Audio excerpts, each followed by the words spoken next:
a história, ela é como se ela fosse um marco da habitação na cidade de São Paulo e de uma evolução social. Então, assim, através da história da Vila Itororó, a gente consegue acompanhar um pouco as mudanças sociais que aconteceram na cidade de São Paulo. Esse terreno foi adquirido por um cara chamado Francisco de Castro. Gente, pode sentar.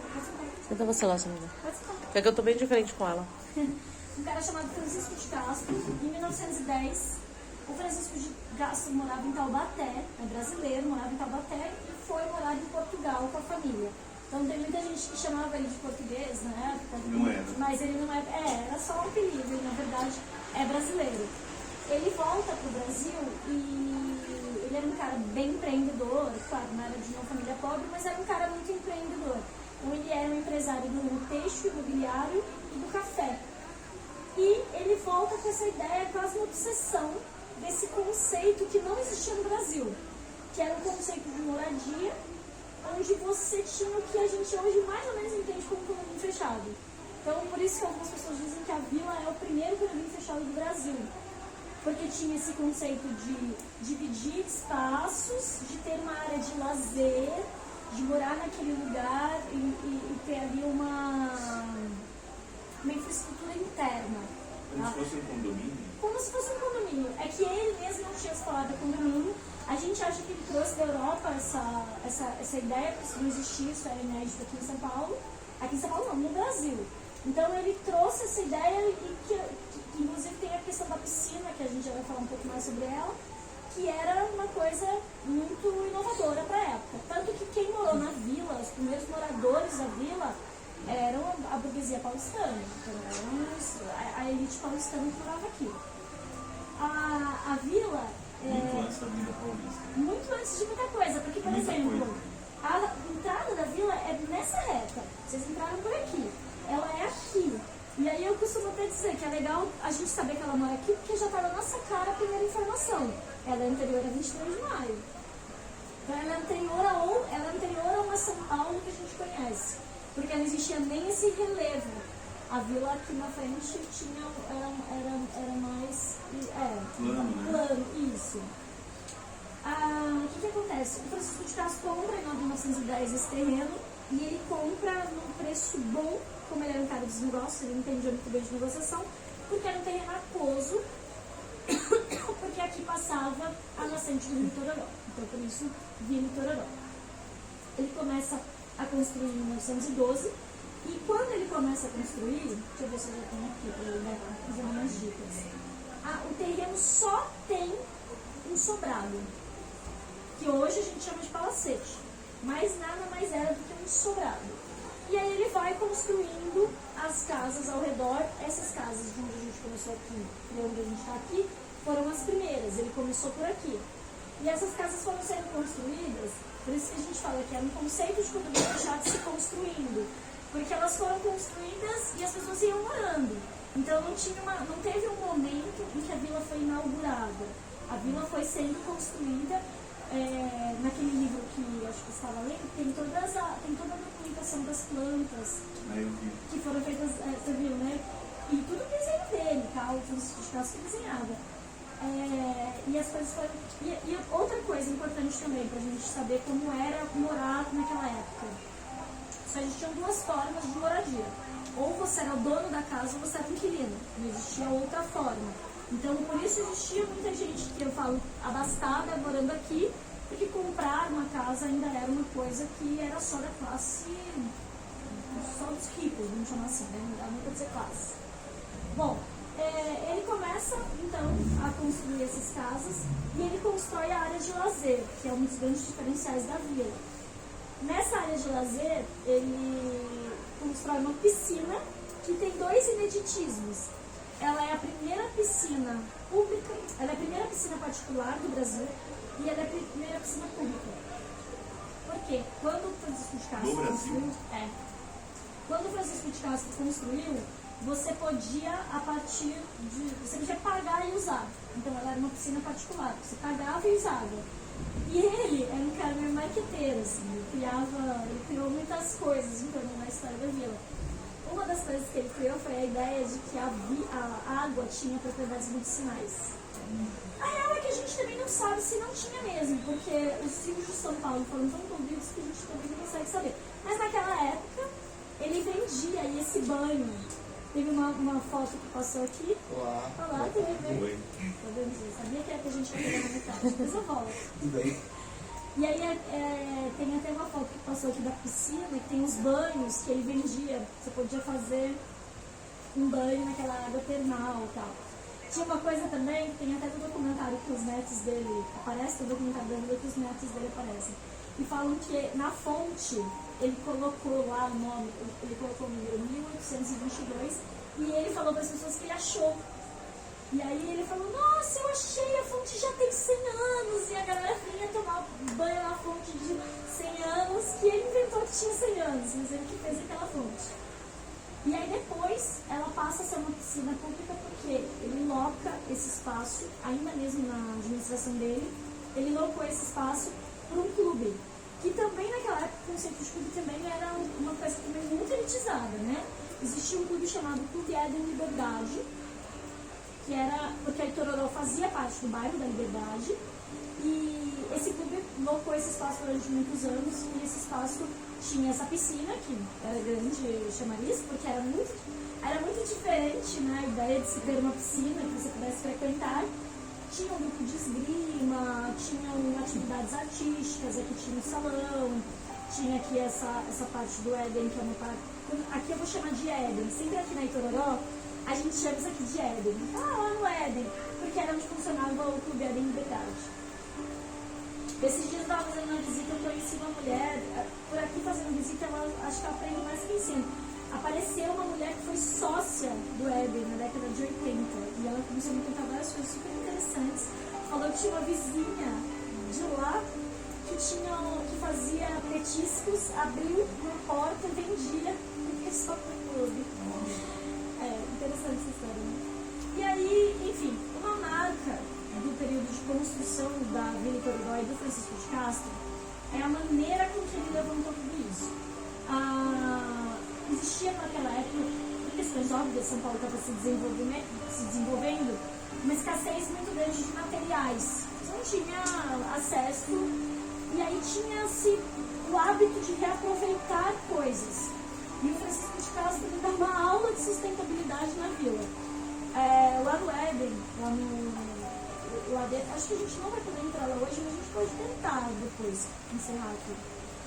Dá pra ver nitidamente, porque o Éden ainda não passou pelo período de restauro, então tem coisas que ainda são muito vivas. Ele colocava portões de ferro de casas para segurar o teto. Dentro do Éden tem postes de energia elétrica que ele usava como colunas.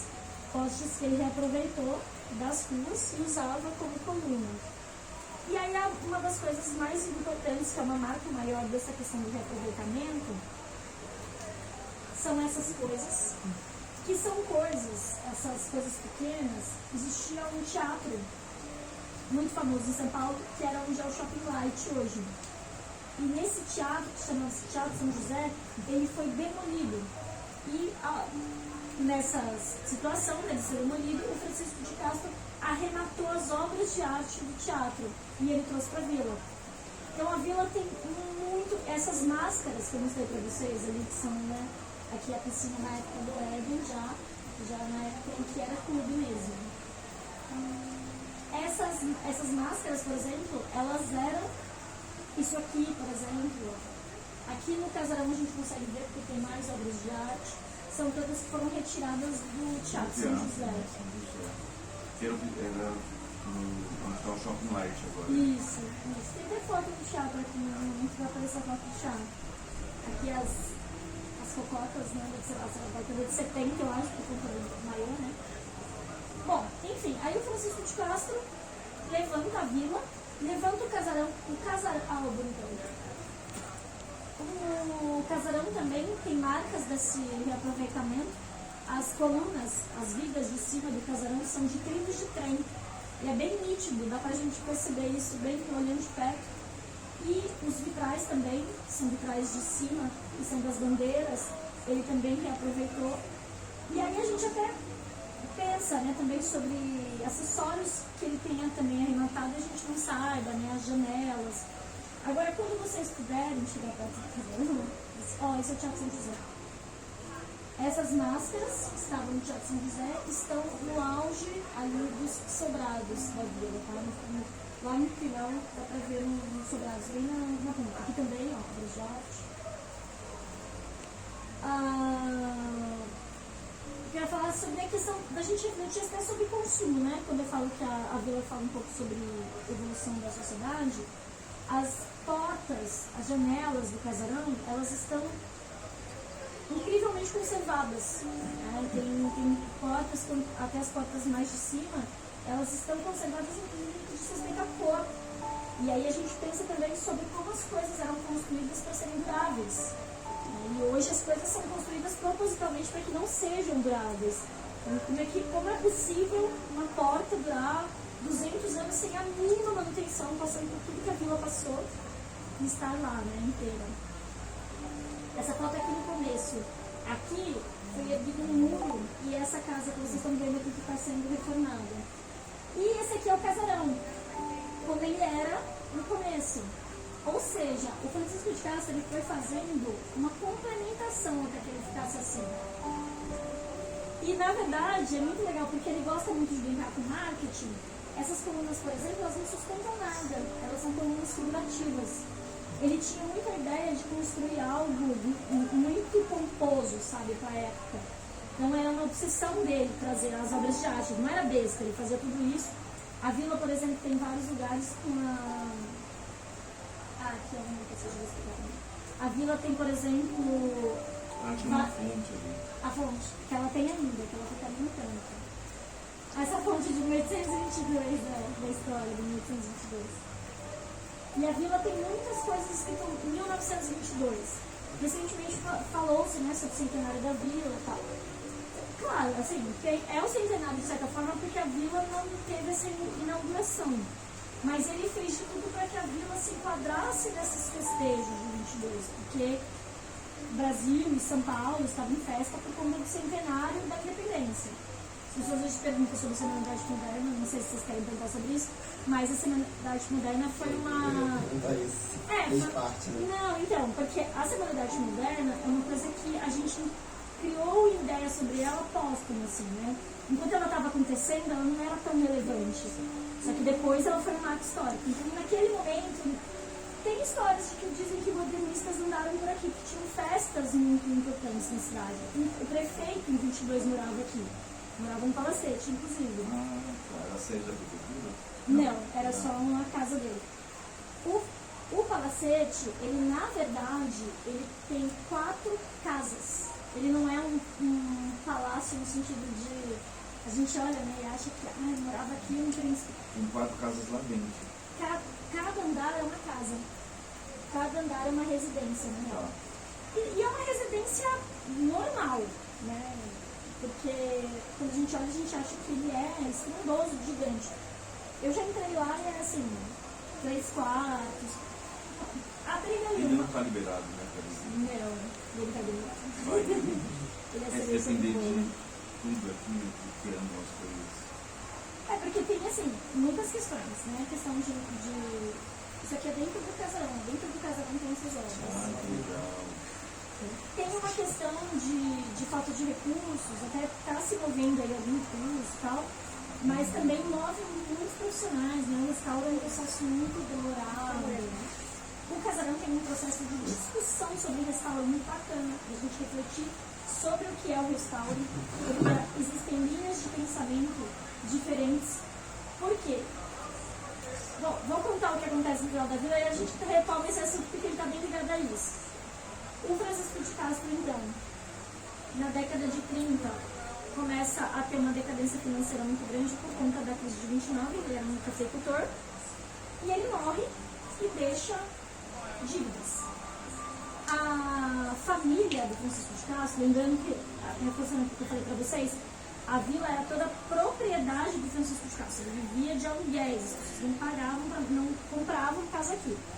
A família vende para a família Camargo Correia, e a família Camargo Correia doa para a Santa Casa de Indaiatuba.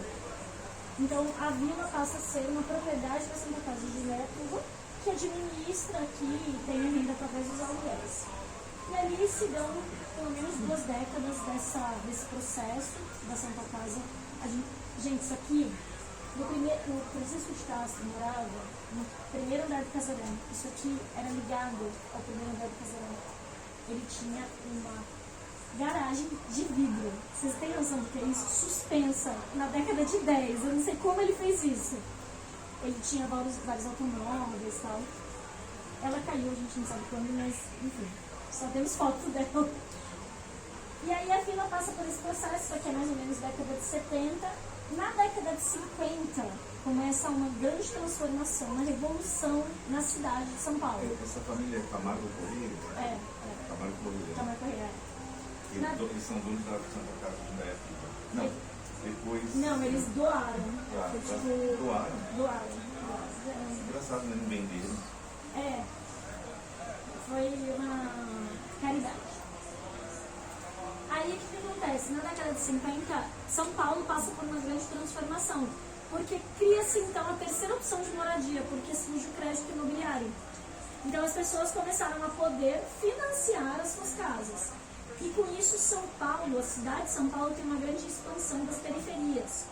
As pessoas queriam financiar os seus imóveis e isso era mais fácil acontecer nos bairros, nos bairros periféricos. O Bexiga começa a ter, nessa altura, a doutora já faz parte do Bexiga, o Bexiga começa a entrar ali começa a ter uma mudança social muito grande, começa a ter uma mudança no tipo de pessoa que morava na vila. Ainda assim, até a década de 70, era uma classe média que tinha condições de morar no centro, onde você tinha maior acesso à educação, onde você tinha mais acesso. Só que essa classe média mesmo já estava se preparando para comprar os seus imóveis. E aí na década de 70 começa a ter outro movimento, assim como tem esse movimento dessa classe média que começa a ir para as periferias, você tem um movimento de imigração e imigração muito grande para o centro de São Paulo. Então seja de uma população de italianos e de nordestinos. O bairro passa a ter essa mistura. E aí vem um processo de decadência na vila em relação à valorização do imóvel. Na década de 70, meados da década de 70, a Santa Casa abandona a administração e a vila fica a Deus dará. Abandonada. E aí entra o processo de cortiço, onde a vila vira um cortiço porque começa com esse processo de imigração, uma situação muito típica começou a ser: eu venho para São Paulo com os meus filhos, me assento, trago minha família. Então as casas começaram a ser subdivididas. Toda casa na vila é terra, tá, gente? Isso aqui não é uma casa, é uma ilusão. Todas as casas que a gente acha. Mas teve alguém que resolveu falar, eu sou dono agora? Teve. Muitas pessoas. Então foi um processo de muita violência, porque as pessoas começaram a ser extorquidas. Essa moça que eu falei que frequentava o clube na década de 80, ela me contou uma história tão engraçada, que ela falou que nessa casa que está sendo restaurada... Um palacete? Não, nessa aqui do lado, que é a primeira onde vocês entraram. Existia um homem, e esse homem se dizia dono da vila. E ela falou, era um senhorzinho, super educado, a gente tratava ele super bem, cumprimentava, não sei o quê. Ela falou, depois que fechou o clube, a gente ficou de cara quando a gente descobriu que ele nunca foi dono de nada. Cobrava, né? Cobrava no clube, administrava ali.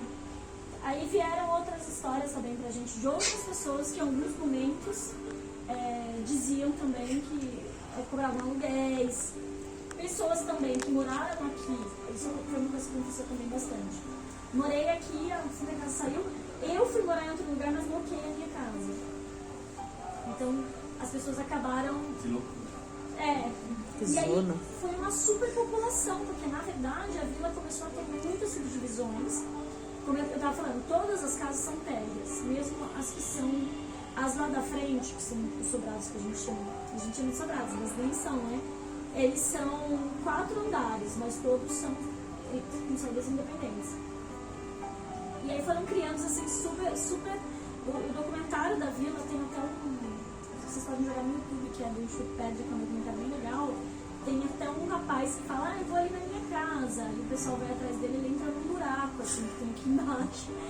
Eram pessoas vivendo em todos os cantos. E o casarão, veio aí aquele resgate que eu ia te falar sobre o processo do restauro. O casarão, ele foi bem loteado, né? A gente contou quando eu entrei no casarão, só no térreo você tinha ali 4 subdivisões. Então ele foi dividido em 4, você imagina que os outros também foram, os outros andares. E aí foram feitas intervenções nesses espaços. Essas intervenções duraram muitos anos, elas foram, contam a história da vila, contam também a história da cidade. E aí quando eu falo que existe uma discussão sobre o processo do restauro, é o que a gente quer que esse restauro fale. Que esse restauro mostre pra gente a vila do Francisco de Castro, ou a vila, né, que o pessoal fala que são restauros em camadas, ou mostre pra gente essas intervenções que foram feitas. Eu não sei essa resposta, mas eu acho que é algo importante a gente pensar, né? Qual é a função do restauro? É só fazer com que o imóvel fique com aparência de mais velho e conte uma história, porque ele tem uma história. Para a história cultural, né? Ele tem a história social, né? Ele reflete ali alguma coisa. Na década de 90,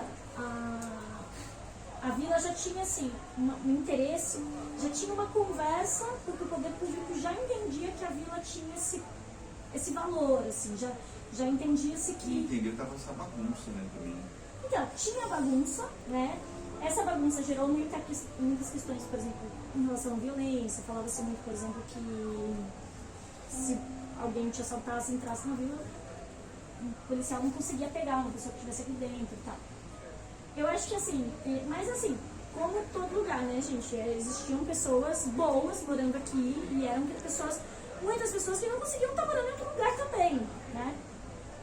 E aí, só que do outro lado você tinha esse valor imaterial do espaço, com essa história toda, com uma história potente por trás, né?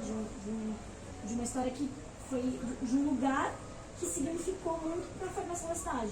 Então o poder público já começou ali a pensar no que fazer com a vila, já tinha essa discussão na década de 90. Em 2002 a vila foi tombada. Aí quando a vila foi tombada, aí vem a ideia de que realmente devia se fazer algo com isso. Aí quem que assumia a Secretaria da Cultura? Naquele momento era a Secretaria do Estado. Porque na verdade, isso é muito doido. O espaço da vila pertence ao Estado, porque era da Santa Casa de Indaiatuba. Só que o Estado cede, por tempo indeterminado, o espaço da Vila Itororó para a Prefeitura. Porque aí já tinha essa opção de ser um centro cultural, lá atrás já tinha essa opção. Nesse meio, se vocês forem pesquisar, tem muita conversa que foi feita. Teve ideia, por exemplo, já teve pensado em SESC, cultural, como é que chama isso? De privatizar, né? Já foi feito, quando aqui foi começado a fazer, era também um instituto que estava à frente, hoje a coordenação é da prefeitura mesmo. Aqui essa lista aérea, acho que hoje é da prefeitura. Hoje é da prefeitura, a coordenação é totalmente da prefeitura. Isso é lá em cima, tá, gente? Olha aqui as entradas que eu falei pra vocês, que são completamente individuais. E aí o processo de restauro começou em 2012 só, porque então, como foi tombado em 2002, em 2006 a 2012 foi o processo ali social de remanejamento do pessoal que morava aqui. De 2002 a 2006? De 2006 a 2012. 6 anos de tiração. Isso. Aí quando isso aconteceu foi que iniciou o restauro.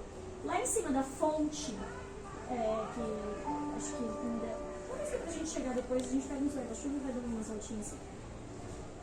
Ficam as residências artísticas, que isso é um projeto da Vila Itororó. A ideia é que a Vila Itororó acenda mais para isso. São prédios que foram, uma das partes que foi, essa que eu mostrei aqui para vocês, esse que eu falei agora. Então, essa parte foi entregue no restauro, que são 8 apartamentos, e são apartamentos que a prefeitura abriu um edital e selecionou 8 projetos de artistas para que fosse uma residência artística. Agora o edital está fechado. Tá fechado. Eu faço parte de um dos grupos que tem residência lá, a gente tem um grupo de teatro. E aí a gente ocupa por 3 anos como um contrato de aluguel, como inquilinos. Não tanto quanto inquilinos, porque a prefeitura paga as despesas como água, luz, internet, essas coisas. Eu acho que eu acabei de conhecer um que também faz parte desse edital. Ah, é? E comigo, prestando até o guarda-chuva comigo aqui, falou que Ele acha que tá na parte da biblioteca, alguma coisa assim, ou do teatro, alguma coisa assim. Eu só sei que ele entrou ali. É porque aqui também tá tendo um evento, sabe que ele não veio nesse aqui? Porque isso aqui é outra coisa, é o CRIA. Isso, ele veio nesse evento, mas ele falou que fica numa parte aqui também. Além. Eu acho que eles devem ficar aqui embaixo. Aqui embaixo tem muita coisa legal acontecendo. Depois eu posso até mostrar pra vocês o todo, assim. Aqui, essa parte restaurada, acontecem 18 modalidades de oficinas. Se eu quiser dar uma oficina, posso. Ou tem que... Como é que é o processo? Pra você fazer... Mas você quer ganhar?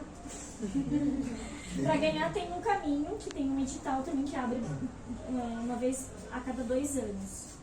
Que é um caminho, que é um edital de oficineiro da prefeitura. Todas essas pessoas que dão essas 18 oficinas estão cadastradas, são contratadas como oficineiros da prefeitura, inclusive eu também. E aí abre de 2 em 2 anos esse edital.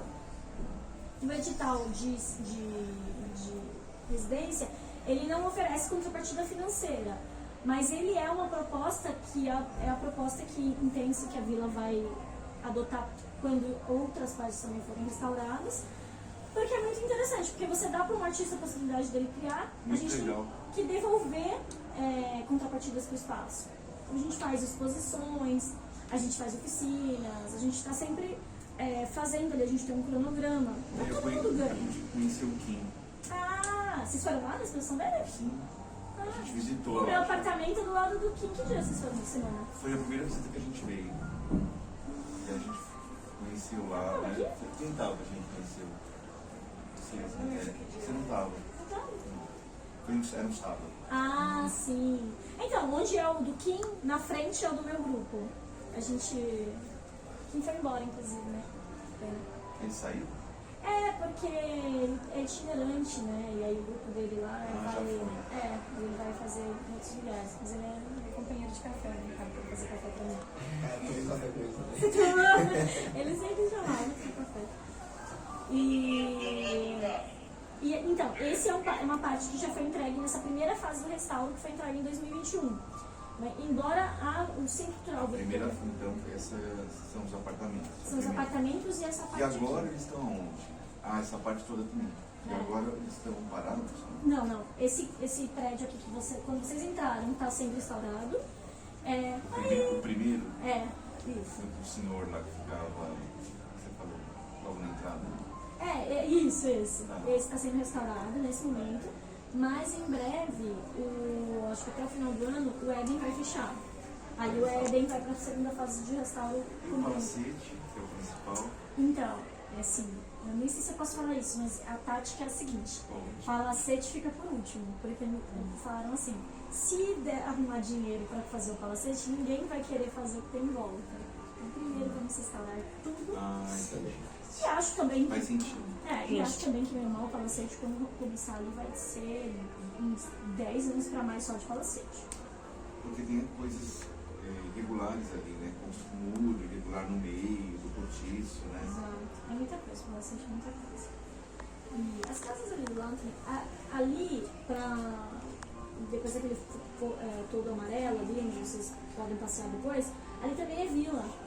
Ali também é uma rua, ali também tem uma fase de restauro também prevista. Falando sobre o Francisco? Isso, ali do lado. Ali é Itororó, e ali é muito legal aquela casa. Pra mim é uma das que está mais bem conservadas. A ideia é até fazer uma biblioteca, dizem que vai fazer uma biblioteca lá, né? Se não olhar, a gente precisa ver. Bom, e é isso. Deixa eu ver se tem alguma coisa aqui pra falar pra vocês. Querem perguntar alguma coisa, gente? Não sei. Eu acho muito legal como a vila era arborizada. É muito interessante olhar para esse espaço agora e ver isso. Aqui em 1922. Essa é a ponte? Aquela pontezinha em cima? É diferente. Essa aqui está guardada no casarão para restauro, que é uma obra de arte importante. Com essas fotos aí a gente não entrou na internet, né? Ela é uma cena da prefeitura, eu acho que é bem difícil que vocês encontrem mesmo. Aliás, gente, eu vou falar uma coisa pra vocês. A internet tem muita informação errada sobre a vila. Então, o vídeo que eu vi mesmo tava falando sobre 2006, né? Que tinha as famílias aqui, aí tinha gente morando no buraco, e depois. Nossa, deve ter visto isso. Aí depois só expulsaram as pessoas aqui, tipo, muita coisa, sabe? Falando das famílias que querendo ou não. Mas foi de 2006 a 2012 esse processo, né? Ah, é importante falar sobre isso também, né? A Sim. gente não foge dessa conversa, acho que ela é super Sim. importante. Exatamente. Porque Porque foi as um pessoas fizeram parte daqui, né? Exato. Independente se elas não ficaram desde o início aqui e tal, mas elas fizeram parte do espaço. Né? Exato. É isso que eu falo do processo do restauro. A história delas é tão importante quanto a história de que criou a vila. Então a gente não pode simplesmente negar que elas existiram, né? Sim. Fora que a vila é um retrato de muita coisa. Outro dia um menino veio aqui, um menino negro, e ele fez um comentário muito interessante.